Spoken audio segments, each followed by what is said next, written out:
May the 7th, 7:45, detecting talk of the day. I'm going to give a little demonstration here using the Mind Lab Manticore. You know, I was told at age 12 by a school teacher with 40 years teaching experience that I should go and pursue and be a college professor involved in mathematics. Well, that never happened, okay? So I'm going to I get to teach using this damn camera. Alright, now I'm going to show you this demo with this Manticore with the M9 call. I've done looked at the M8 call.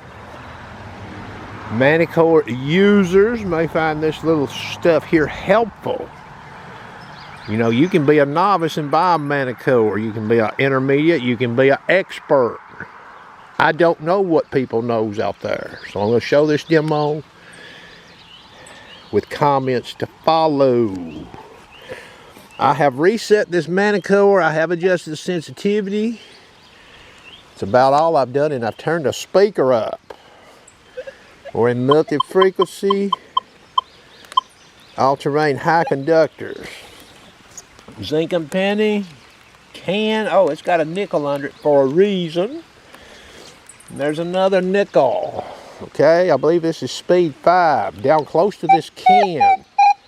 You notice we hear it. Let me open this screen up. So we're getting high conductor there, right?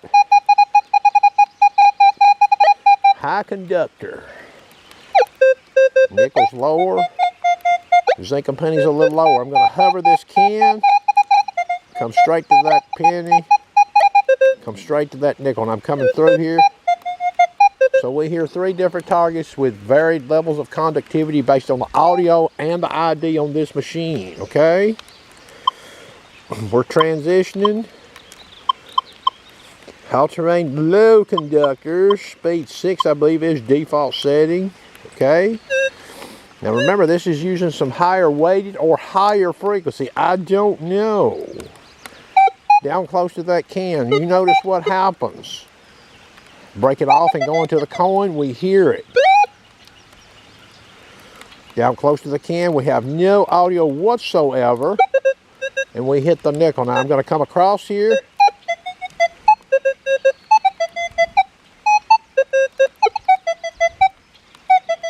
So when we hit that can, we don't really get very much audio, do we? Alright. Notice that, and that nickel is under that can. Now, we wouldn't expect any machine to tell us that nickel is down there, would we? We're staying in all-terrain low conductors. We're just going to go straight to 40 kilohertz, okay? Notice, I'm over that can. What do you hear? I break out off the can.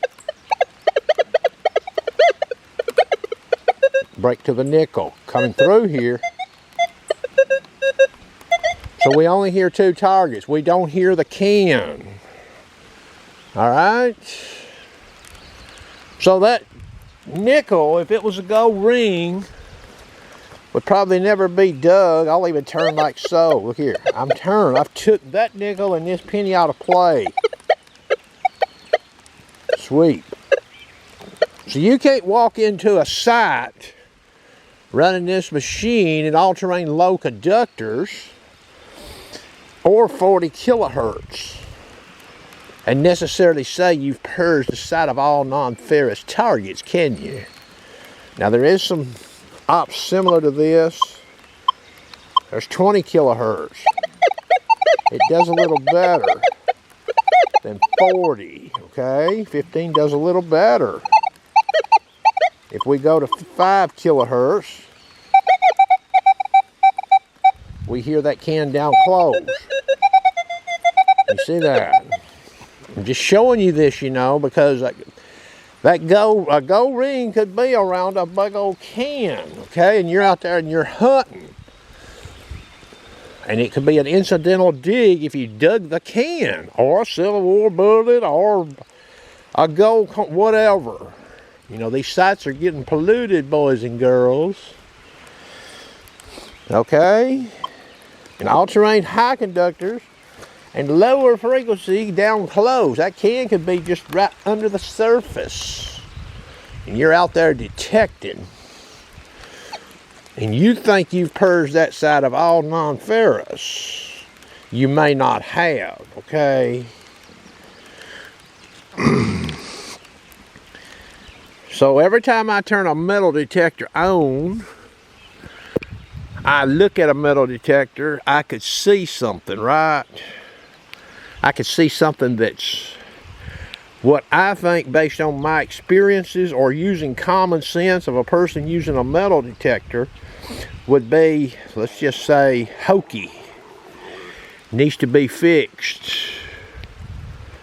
All right, well, the sharpshooter's going to start this little plan here. When this happens with me, I'm going to try to contact the manufacturer. Okay, so if I would have turned this MindLab Manticore on this morning and I would have seen something that I thought was substandard, I would try to contact MindLab or a person associated with MindLab, like Dan Kowski maybe, and pass the word. Same goes for XP. All of them. If I've got the machine and I see it firsthand, that's going to be my policy, period, okay? You know, this is a dirty job, boys, and somebody's got to do it, okay? A metal detector company. Wonder if I hit the damn Powerball and that damn thing was $800 million tomorrow or whatever. And I decided to start me up a metal detector company. What do you think the sharpshooter would do? The sharpshooter would have testers. The sharpshooter would have models from a lot of manufacturers in his laboratory. The sharpshooter would have testers that are familiar with running these competitor units. When I would be designing, having my engineers design and whatever, we would be looking hard at competitors' units. So I would have testers giving me the lowdown, the good, the bad, and the ugly, as I would pursue developing a metal detector model or models. All right. No yes men, no yes women, critical thinkers. I'm not going to like what they tell me all the time. That's the kind of person I want working for me.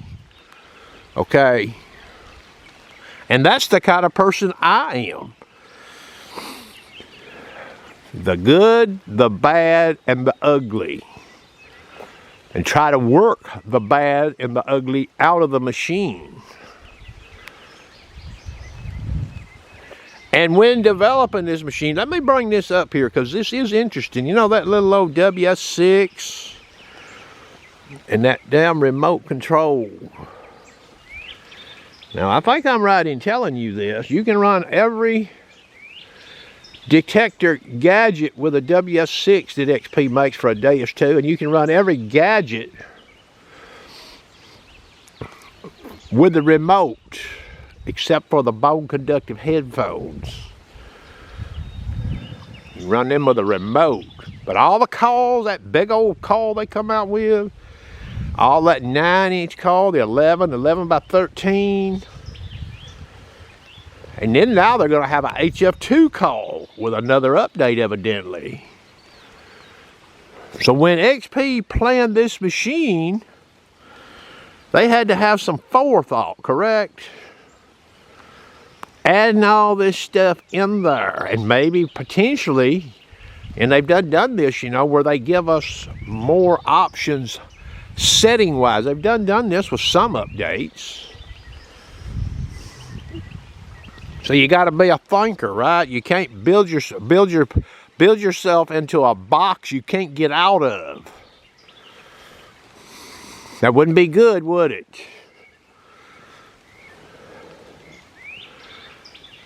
So yeah, you know, you pay your money for a metal detector and you expect to go out and use it and it finds stuff for you. And you probably would expect a model that you pay money for to be able to do most of even what a cheaper machine could do, correct? That's common damn sense. You know, if I go out here and drop down $70,000 on a damn Mercedes-Benz, it should do about everything a damn little old cheap-ass Honda Civic could do, right? But if it can't, what does that mean? That Mercedes owner ain't gonna be too damn happy, is he? When that damn Honda Civic pulls up beside him and smiles. Well, anyway, that's going to conclude the detected talk of the day. Have a nice day.